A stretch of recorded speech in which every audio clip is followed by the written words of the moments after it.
Professor Melly Mail, the Hood Postman. Be sure to like, subscribe, click the notification bell. We in the mailroom today, and guess who we got? Got Big Devil, man. Be sure to click that notification bell, you know, so when this bond content drop, it'll hit like the 1st and the 15th, man. Yeah. Big Devil, man, today is your C-Day, man. What's going on, man? Oh, man, 47 years young today. 47. 47 years young. And just yesterday was Slick's birthday, Yeah, right? yesterday was Slick, man. Happy belated birthday to Slick. You know? Man, that's interesting. Both you guys grew up together. Yeah, and today is the late, great Black Rose birthday, too. Black Rose, shout out to Black Rose. Rest in peace, Black Rose, man. We're right, actually, we sitting right in front of Big Devil's house, man. You know what I mean? So this is show you, man, when you get consistent in the things that you want to acquire in this life, this is the result, man. 3 or 4 cars, nice home, you know, and celebrating your, what better way to celebrate your birthday? Matter of fact, you heading out to where this evening, Dad? We're going down to Santa Monica to get some food and stuff, and probably shoot some pool, hang out with a couple of friends, couple of homies. You're going to actually hit Del Frisco's, right? Yeah, man. That's right. Man, that's exclusive right there, man. Steak looking like I just woke up and taking a nap a couple of hours ago. So, you know what I mean? Getting to that age where, you know, you can't just, you got to take a nap before you go out. You know I see what I'm saying. See what I'm saying. So now you know what 62 do, man. You doing it in your 50s. Yeah. You know. 40s and shit. 40s. Yeah. Knocking on 50, man. Knocking on 50. You know what I'm saying? I remember my counselor at Lynnwood High School, Mr. Peterson, the late Mr. Peterson. Rest in peace to Mr. Peterson, man. He told me when I was a youth, man, when I got caught with a pistol at school, and he said, man, you ain't gonna make it to be 20, man. And you bringing a gun to school, you ain't gonna make it to be 20. I couldn't even understand what he was talking about back then, you know, because I thought it was natural to bring a gun to school. I mean, shit, I gotta protect myself. But shit, after he told me that shit, man, he called the police on my ass, man. They cuffed my ass up, man, took me to juvenile hall. You know what I'm saying? But, you know, at 47, man, things have just changed as far as everyday life, man. You know what I'm saying? As you reflect back on that moment, what lessons can you move forward with from that situation, man, with Mr. Peterson? Just, you know, don't take things for granted. You know, a lot of people tell you things in life, you know what I mean, and people don't take heed to it. You know what I'm saying? These youngsters don't take heed to it because I didn't. You know what I'm saying? Now I'm able to talk to the younger generations and my kids and my grandkids. I got 10 grandkids, man. And it's a blessing to be able to sit down there and talk to them. You know, explain to them the rights and wrongs, you know. You know what I mean? But, you know, when you do wrong, you'll never learn nothing, you know, unless you do something wrong. You'll never learn from your mistakes. So, you know, everybody ain't perfect. This ain't a perfect world we live in. So, you know what I mean? Just live and learn, you know. So, Big Devil, reflecting back, man, on some of them birthdays, man, when it was under the phenomena we know as the gangbang, what was them birthdays like, man? Give us a story about a birthday, man, when you was, you know, when you was out there body doing it. Man, shit, I probably was turning probably 17 or 18 and shit, and we had to give a party in the Hideaway, and that's when they had that Super Sacco and gin. You know what I'm saying? We used to go to the store and buy, you know, 10, 15 bottles of that Super Sacco, pour half of it out, you know what I'm saying, fill the rest up with gin. You know what I'm saying? We sitting there chilling, listening to that Spice One, kicking back. Welcome to the ghetto. Yeah, welcome to get Spice One, man. You know what I'm saying? We banging that shit, and that's early 90s. Yeah, it's a gang of motherfuckers, gang of people out there and shit. You know what I mean? And I got lit, of course, got loaded to the motherfucker. And, you know, we mobbed to the stove and shit, man, and got into a big-ass rumble inside the stove, man, with these dudes, man. You know, but we didn't even know where they was from, man. We just was on some power trip shit, you know, went in there. And the homie asked dude where he was from, shit. I ain't even let him answer, man. I just took off on him, man. And, you know, we up in there squabbling like a motherfucker, tore the whole stove up. That shit was crazy. But, you know, that's shit you do when you're young and you're active, you know what I mean? You know, that's just the life I was living back then. Yeah, that's that reactionary stuff. Yeah. Mm-hmm. You know, a logic and reason isn't applied at that moment until you start, Yeah. things start dawning on you later. You realize that how important it is to sit back and laugh and use some rationale to the circumstance. And I had hair back there too. I had long hair. And I remember the dude grabbing me. One of the dudes, my father, the other dude grabbed my hair and shit, knocked off. I had chain braids and shit. My mama had just did my chain braids, man. Nigga pulling my hair out and shit like a female, man. I grabbed one of them 40-ounce bottles, man. Slapped him across the head with that motherfucker. Had to get him up off me. You know, yeah, that was way back there, man. So how many birthdays do you realize have you taken that you put it under the gang bang context? Because now you don't have so many birthdays. Well, prior, as a little kid, of course you didn't have them type of birthdays. Mm-hmm. But how many birthdays you feel that were donated to that perspective? To the gang life? Yes. Shit, about 30 of them. 30 of them. Wow. You know, because I started young. You know, I was just a gang banging. Well, I started claiming a gang at 15, 14, 15. I didn't start gang banging until I was like 17 or 18. You know what I mean? So from there all the way until, shit, my late 20s, early 30s. Uh-huh. You know what I'm saying? Then that's when you start slowing down, you know. Start really paying attention to life, putting everything in perspective. How blessed are you today? Oh, very. You know, to live to see 47. You know, I got a lot of dead homies that, you know, some of them didn't even live to see 25. Some of them didn't even live to see 22, let alone 18. You know, Mama Psycho, he killed at 17. You know what I'm saying? Big Boy and Killer Low, they was in their 20s. He was 20, Killer Low was 22 when they lost their life. You know what I mean? So looking back on that and to be 47, you know what I'm saying, to still be alive and well, you know what I mean, and just living, you know what I mean. I'm not better than the next man that's out here trying to make a way for himself, but you know what I'm saying, I just made a way for myself. You know, I'm in my own lane, created my own lane, I stay in my own lane, man, and you know, live righteous, you know what I'm saying, take care of my family and do the right things, you know what I'm saying, and good things to come back to you. Man, your lane looks pretty good from where I'm standing and sitting, you know, because you and I, fortunate that we live in very close proximity of one another, so we get to kick it a lot, you know what I mean, and have conversations, you know what I mean, and you see how I live, and I see how you live, so, you know what I mean, it's conducive to one another, you know. It's a peace of mind, you know what I mean. It's like I had to take myself out of the environment.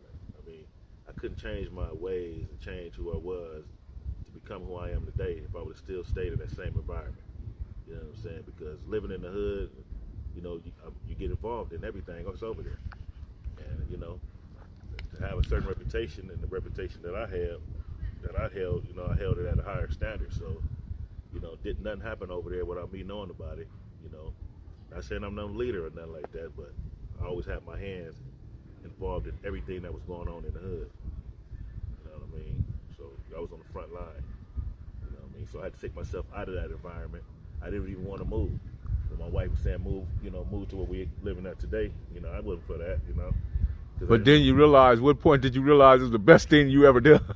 Shit, my first night here, when we purchased this house, and you know what I mean, and finally have a house. I never thought I'd be a homeowner or nothing like that. So, you know what I mean. Good thing that I had a woman and a wife who, you know, always wanted the best for us. You know what I'm saying? If it would have been my decision, I would have stayed in the hood. Exactly where we was at. You know what I'm saying? But you know, I'm glad I made that change, and you know, it's better living, man. It's a better life. You got a peace of mind. There's always crazy motherfuckers wherever you stay. I got crazy motherfuckers, you know, right here across the street, neighbors and shit. You know what I mean? But yet they don't know your background, right, you know. Right. They don't even know my name. I've been over here 14 years, and I can't tell you nobody's name on my block. You know what I'm saying? I just head nod them. I don't know what happened to that, man. We used to, you know, as a people, we used to really be with the neighbors, you know what I mean, when I grew up. I know things have changed, you know what I mean, but back then we had to depend and rely on one another, you know what I mean? And I know we living in this time we living right now is quite different from the one I grew up in, you know what I mean? And I totally get it. Some of these people are very different. Yeah, everybody grew up different. You know what Yeah. I'm saying? You got dudes that, I can't really, I'm not even that approachable type of person. I'm cool, but I'm not that, like, what I'm saying, want to be mingling with everybody. If I don't know you, I'm going to keep you at a distance, you know what I'm saying? Right. If you're one of my homies or a close friend of mine, I'm going to keep you at a distance because, I don't need to know you. You don't need to know who I am. You know what I'm saying? Just keep it respectable and that's it. And that's the perception of the experience or the reality with which you come from, because if I'm coming from observable reality, I understand exactly what you're saying because of how we grew up. You know what I'm saying? We weren't very trusting, right. Especially of outsiders. Right, you know what right. I mean? Yeah, you got to analyze the person because what I've learned in my life is that a motherfucker always want to take your kindness for weakness, and that's a mistake that a lot of people make. You know what I mean? Just because I speak to you and I try to be cool and calm and collective with you, don't take that for weakness, you know what I mean? Because I will do you some harm if need be. But, I try to treat everybody with respect, like I would want to be treated, you know what I mean? I ain't gonna step on your toes, I'm step on mine, you know what I mean? Because I'm trying to live just like the next man out here, you know what I mean? And I ain't trying to cause no problems, I ain't trying to make no noise with nobody, man. Shit. So would it be safe to say, man, if somebody from Lynnwood moved across the street, it'll be all good? It's just a question. Shit, I mean, if I know you, you know me. I mean, you know what I mean? We're not finna share no tea. Uh-huh. You know what I'm saying? We're not finna share a cup of coffee. You know what I mean? Nothing like that. But at the same time, hey, I know you, you know me. You know what I'm saying? What's up? What's happening? And I'm gonna keep you. At So we can leave in peace. Yeah, Other yeah, word, in yeah. respectability, to where we give each other the time of the day, hello, hi, whatever, Right. and keep it pushing. My mentality ain't to do nothing to you. I don't even have that mentality in my head no more. I'm not an active gang banger. You know what I'm saying? I'm still a gang member. That ain't gonna never change. You know what I'm saying? I'm pretty sure if he did live across the street, he's a gang member. It all depends on what he trying to do. And then we living here. You got to feel that energy. Right. We're living on the same street, so we'll be a fool to go at each other. I know where you at, you know where I'm at. You know what I'm saying? But like I say, at the same time, we're not going to be singing kumbaya with each other. And, you know what I mean? Especially. Well, I got an old saying, man, is that if you see two people arguing, yeah, it's hard for the people that's looking, the onlooker, to determine which one is the fool. Yeah, right. Yeah, they both argue. So therefore, you don't want to engage in those type of, although we know the buffoonery continues, it's at a high level at this point, right. And I done seen a lot of them dudes up here. I done seen, in the store, grocery markets and shit. I done walk past and see the motherfucker, and motherfucker be surprised to see you, just like I'm surprised to see them. And, you know a motherfucker when they call you by your first name. You know what I'm saying? Or some shit like that. But, I'm saying I'm not even on the defensive when I see a dude like that. Or anybody. I'm not on the defensive. You know what I mean? Because like I say, I ain't trying to do no harm to nobody. As long as you don't step on my toes, I ain't stepping on yours. Shit, I'm just trying to live, man. I'm trying to grow old. So the birthdays, would it be safe to say the birthdays have gotten a lot better? A lot better. A whole lot better. They're not so intense anymore.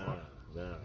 We had this and that at the park on my birthday. We had all kind of shit. Because the birthday it'd be a party, it'd be a turn up thing. So it's a celebration of life. Right. So when you out there in the streets and shit, you first thing you hit, all the homies come together, get drink, weed, chilling. You know what I mean? And you're gonna get into something. It's your birthday. So you know what I'm saying? Shit. Nowadays, man, shit. Like I said, I just took a nap. Just woke up from a nap, man. I'm slow motion. All my kids call me, grandkids, talk to them on video chat. Does that make you smile? Right. Yeah. You know what I'm saying? Your grandkids. Well, why you not smiling, Big Devil? Oh, I just woke up. You know what I'm saying? When I get up, man, it takes me a while to warm up, man. Sometimes I had to tell Bam, I said, Bam, you ain't on the 4-yard no more. It's okay to smile. Shout out to Bam, man. Yeah, shout out to Bam, man. And my boy Crow, rest in peace, brother. That's my dog right there. Rest in peace, Crow, man. Absolutely. Yeah, so man, it's good to see you in the spirit, man, and the spirit of good and just building your life, you know what I mean? Building an airplane while you fly, I like to say, Yeah. truck over there looking like new money. You got the Lexo up in there. You got the another hybrid Toyota. So man, you got a home, man. The next move is the boat, bro. That's what I told So my you can wife. put on the back of that Yukon over there. Next move is the boat. Yeah, man, that's it. Once I get that boat, man, I'm shit. What kind of boat are we looking at? Probably get a chaparral, like a 2019, 2018 chaparral, something. Anything out there, 26 footer.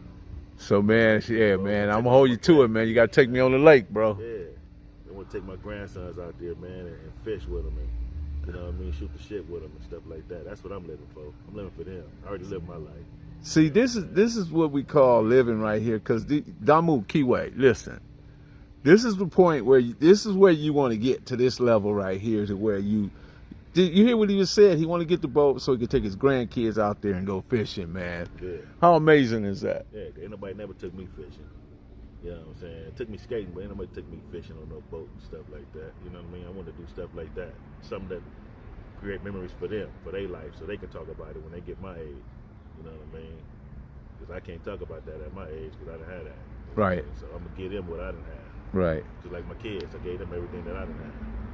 Right. You know what I mean? So, man, we are very capable at not only just being great gang members, but we can be great at life. Right. Great fathers, great brothers, great uncles, great grandfathers. We can be great at just being in those individuals' lives that need us to be that strong foundation, where we show these kids, So what do you think about some of the kids, man, and some of the behaviors that there's out there now? Because you got young homeboys, I got young homeboys, and yeah, I call that learned behavior, because a lot of that behavior come from within. It come from their house, their home. You got these kids out here, they mother gang banging, they father gang banging, sisters, brothers, uncles.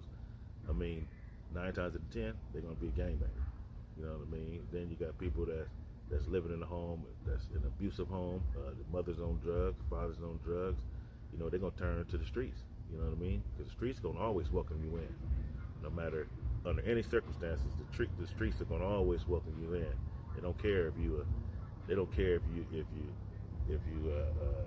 addicted to drugs. They don't care if you've been abused and sexually abused or whatever, mentally abused. The streets gonna always welcome you in. you belong to the streets. Yeah, so it's a learned behavior. You know what I mean? Streets is undefeated, though. Right. Yeah. They 2,000 or 200,000 and over. They don't lose. Streets don't lose. Streets don't lose, Streets don't man. lose, you know what I mean? Shit. Concrete is hard. You know what I'm saying? So I appreciate you, Devil, giving us this birthday thing, man, and shout out to the Slick. Shout out to Devil on his birthday. The little homie Slick, man. That's the little homie right there. That's the little homie, man. That's Baba Louie's little homie, man. I told him I'm assure him that Baba Louie's gonna get him together on them ABCs. Yeah, I just share birthdays with Slick. You know what I'm saying? Yeah, that's kids. You know what I mean? He selling lemonade. We had a lemonade stand set up. I don't even know if he remember that, but I remember that my birthday I had to set up a lemonade stand. I was selling cups of lemonade for 10 cents. And we sold out too. Always getting the money. Took that money, man, went to AM, PM, and they had them 59-cent hamburgers. Man, I spent all my money on hamburgers. I ate good that day. I ate good, you know what I'm saying? You and Slick. Yeah, me, Slick, my brothers, Slick brothers. You know what I'm saying? Jeffrey, a couple other dudes, Patrick, all them dudes over there, man. You know what I mean? So, Shout out to the Nellas then, man. who was born to get that bread, man, get that money. Who was hustling.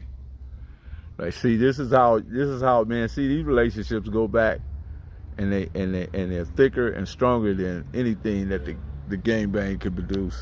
Right. So it's important that we acknowledge those ones that was able to overcome those circumstances and still hold on to the relationship part of it. Yeah. Well, once again, Professor Melly Mail, the Hood Postman. Be sure to drop by the mail room, like, subscribe, click the notification bell, so when this bond content drop, it'll feel like the 1st of the 15th. Most of you know what the 1st and the 15th meant back then. The 80s, it was critical. Man, you can survive the 1st to the 15th, man. You better not be broke on the 20th. That's what I used to tell them. Survive the 1st to the 15th, but don't be broke on the 20th. Without further ado, man, Professor Melly Mail, Big Diablo, we are out. You got anything to say? Go out, Diablo. Man, be vigilant, man, and watch your surroundings, man. It's crazy out here in these streets, man. You know what I'm saying? Any opportunity you get, take advantage of it. You know what I mean? And wear your mask when you're around a gang of people, man, because that COVID is real. There you go, man. We out, bro.